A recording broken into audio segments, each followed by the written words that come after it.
Hey guys, it's me again. Shaved my face. So, I have more conclusion to that story. So, we left off where there was a baby in a trunk with its hand sticking out, and I was trying to take the baby out, and it wasn't working, and I picked up the coffee table, put it on the couch that I was staying on. Um, so, there was a few other things that happened there. Um, Now, that was the only like actual spiritual encounter I had um, at that point. What's really weird is my stepmom. So it was in the summertime. It was hot, and we needed a fan, and we had it on the. You know how back in the day we had entertainment centers for our TVs. Well, on top of the entertainment center, there was a fan for it to go back and forth to cool off the living room.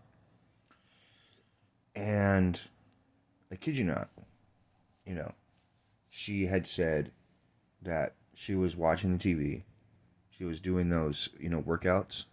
Uh, I forgot his name, but he's that guy with the short shorts. That's really weird. Anyways, my bad, dude. Anyways, um, the fan literally picked up in the air, she said, and was thrown at her. Um, and in the backyard, there was like, I don't know if they were orange trees. I don't know if they were grapefruit trees. But there was like grapefruit trees in the backyard, beautiful backyard. But um, anyways, uh, and we had a little tiny garage that was cool. Um, but okay, so the second dream I had. So I was basically sleeping on the floor again because I just couldn't sleep on the couch. And like I was saying, we got a small house because they had to move really quickly and all these things. So we didn't have room. And what was it? I'm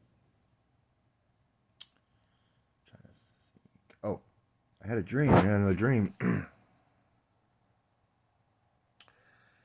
I might have been on the couch actually this time again. Um, I was laying down, I was sleeping, and I wake up in this giant field in the middle of trees. So it was in the middle of nowhere, and the field had like I don't know wheat growing out, and I was walking through the wheat, and I was in front of a giant two-story house.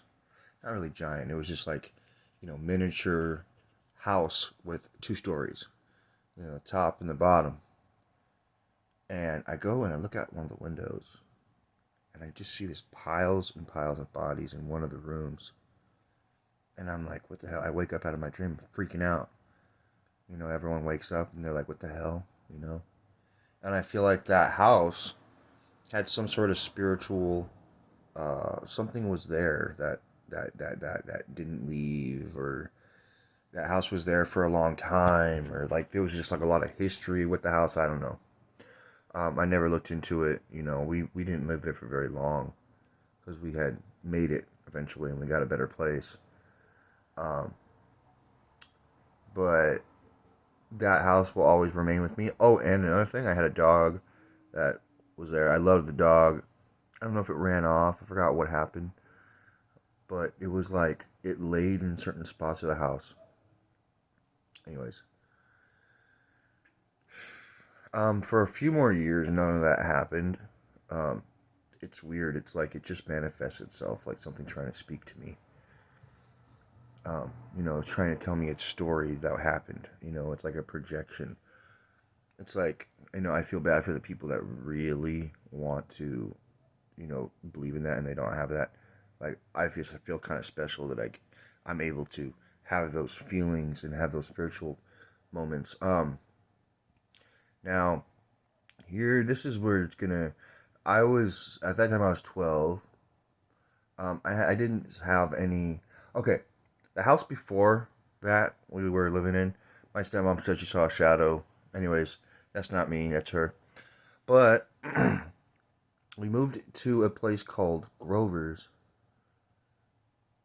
and what's really weird about this one is I was playing. I asked for a Sega Dreamcast. My dad got me a Sega Dreamcast. My grandmother did actually, and I had all these games. I had to buy them, but at that time that was still kind of popular. So, um, I had a lot of games, and I was sitting there playing my game, and I had it.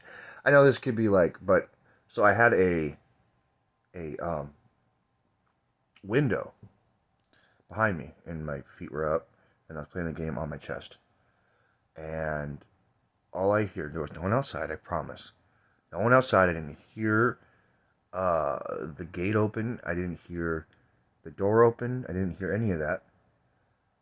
And all I hear is Adam behind me. I didn't sound like anybody that has been at the house, anybody that would be there. So I'm like, this is a trip, Um, like, who the heck said that? You know, and it was like that was the only thing that happened there. It was like something was trying to contact me, like it was trying to tell me, like, you've in your brain you care so much about everybody that there's like a sympathy thing that's going on with you where you can see past what other people can see, like your emotions go further than a lot of people's, or like you opened up your brain to something. Um, so that happened. Um, Nothing else really happened there. Um, so let's bump ahead because I was about 15 now, 15 turning and going to high school. Um, that happened, and a few years went by. Nothing happened for like a long time, and I hit like, you know 23. I started moving out, doing my own thing, and all sort of stuff. And eventually, I fell through, and I thought I could have done it, but I dealt with so much emotions and so many feelings inside of me all the time that I just couldn't do it alone. I ended up meeting and being letting the wrong person be my roommate because they couldn't pay the rent, and I had to let it fall through. And uh, at this point in time, I feel like before, because a lot of those things really, really, really like inspired me, I guess, to think a certain way.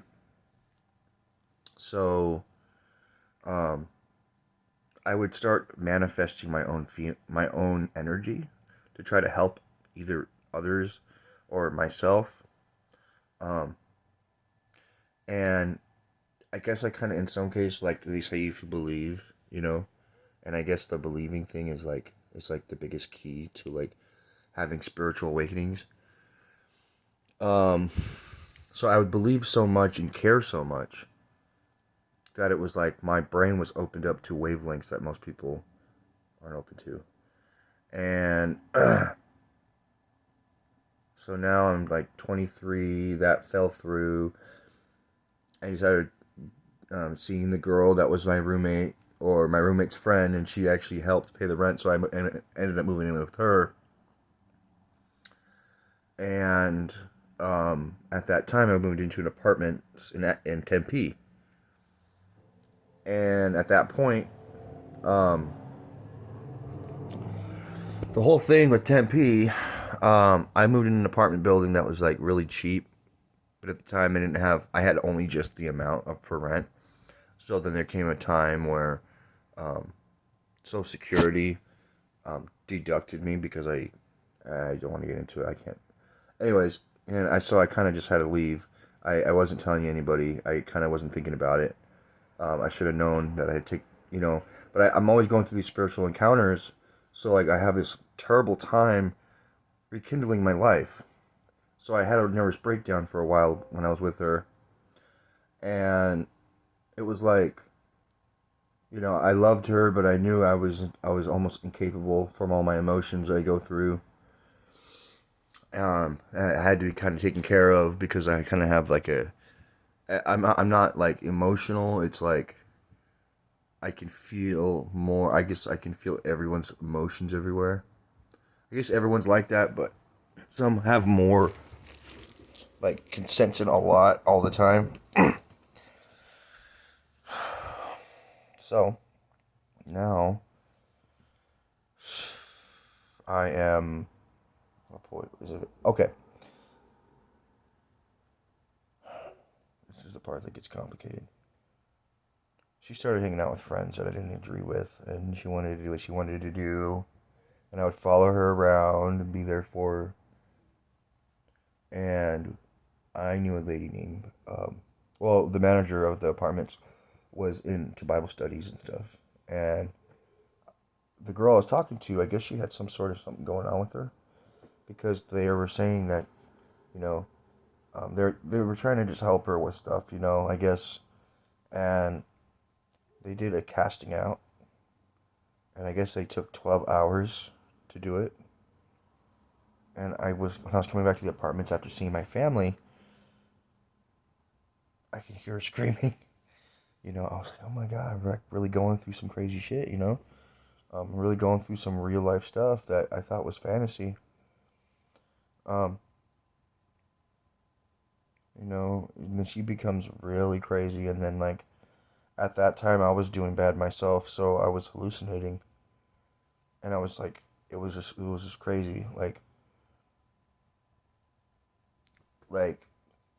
certain points of your life, it's almost like you can see through the veil, and you can see, it never really makes any sense, but it's like it gives you like, here, there's more to this just life, and you're just like, whoa, like there's more, like don't worry, like there's more, there is no ending, this is not the ending, this is just the beginning to life.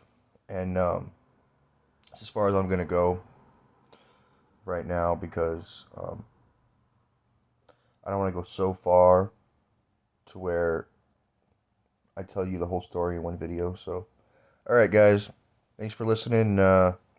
Subscribe and please like. Thank you.